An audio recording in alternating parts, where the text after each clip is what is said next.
Well, hey there, guys. Welcome to this video, I guess.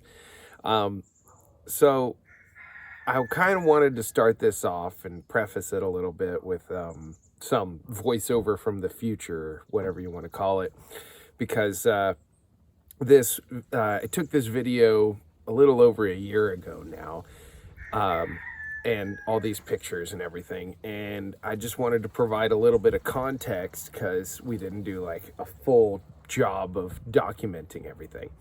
So, yeah, but obviously, we started off super excited here in the first little clip, and let me check what did I even say on my notes.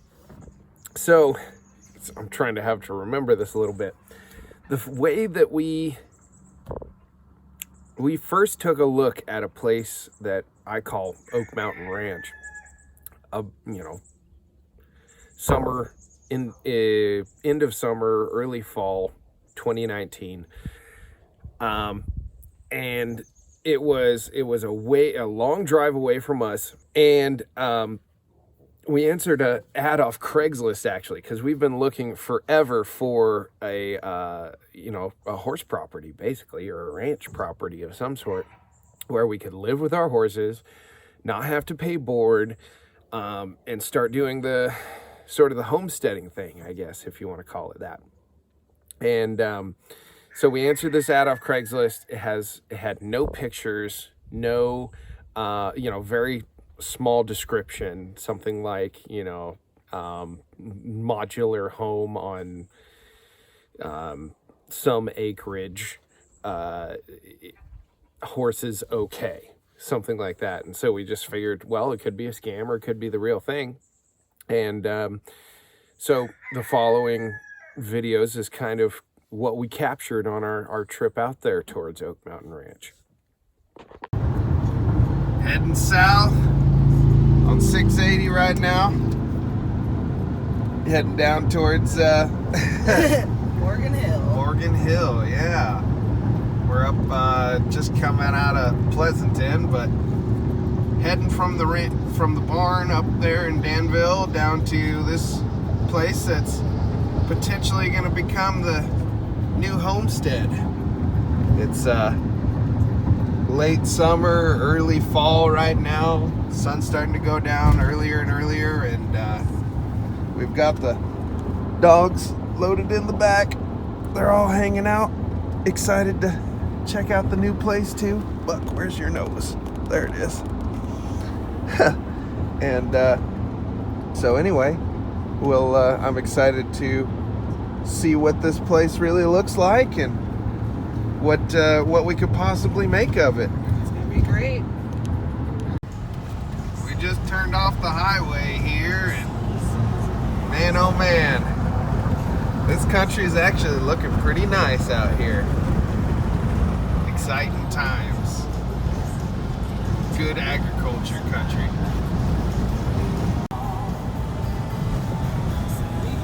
Coming up through the cut here.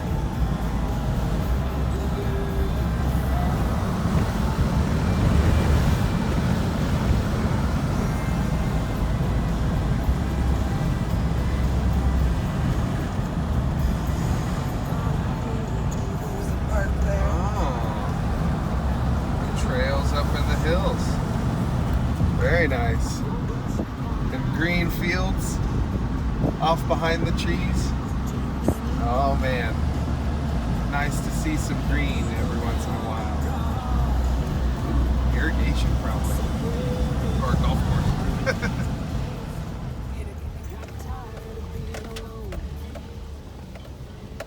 Coming down the country road. The dogs seem to know where we are for some reason. Oh, Bubba.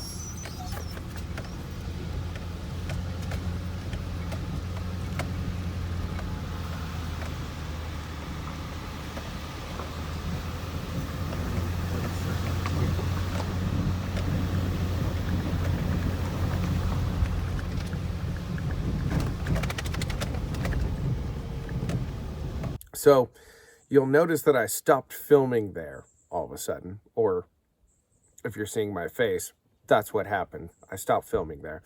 And here's a couple of pictures of the property that we saw. It was really in really rough shape. There was scotch broom everywhere. You know, there was kind of the remnants of a fence line in certain places. You know, but I was pretty concerned because it was a long drive away from where I work the horses and where, you know, I'd have my horse training business. And it's a long way from where Nyana works. And so I was a little bit concerned about that. And I was overall, you know, I liked the property though. That's the thing. I really liked the place. And I liked the idea of living out in the country, not really in inside city limits or anything like that. So there was a lot to consider there.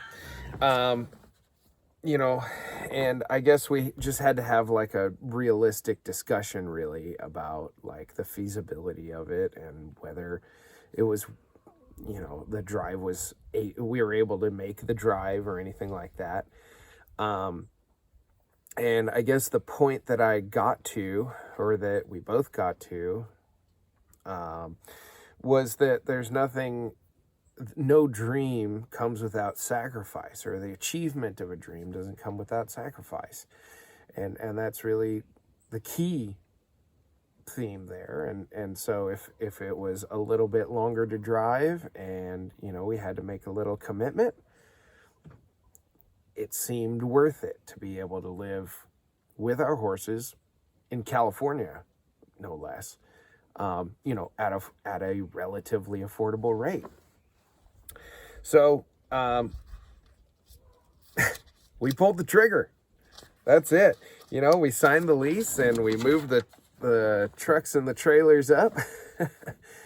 And then the first, you know, we had two major tasks right off the bat in doing so. And that was, we had to fence off the pasture so that we could have the horses there. We had to create, you know, build shelters and stuff like that. And then we had to build storage for the hay, so that, you know, protection from rain, sun, wind, all of that. And it's easy to load and unload if we were to take a delivery from the hay guys. You know, can't put the hay shed on the back side of the house, for instance, where there's no driveway. Well, at first I got one line strung on the pasture, and that was just one of the best things to wake up to in the morning and look out our bedroom window and envision the thought that very soon, very close, we would be able to have our horses out there in the pasture and wake up in the morning and look out and see them. That was just a driving force. So very quickly after that, we got the second and the third line strung across the pasture. And then the day that we dreamed of for so long, I think, was finally upon us. And that's when we could finally get the horses out there into the pasture. It was a good thing once we got the horses out into the pasture that we had to build that hay shed and that hay storage, because it was a really rainy spring that year, as you can see from this next clip.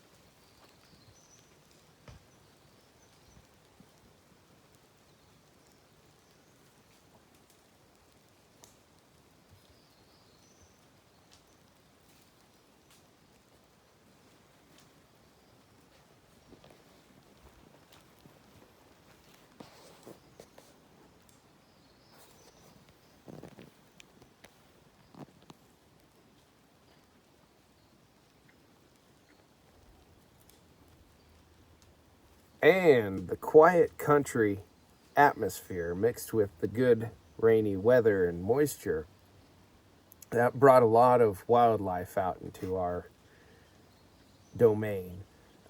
We even had a flock of turkeys that like to hang out on basically the upper side of our driveway pretty much every evening. And so I caught them on camera once or twice. That way we could prove that they were there.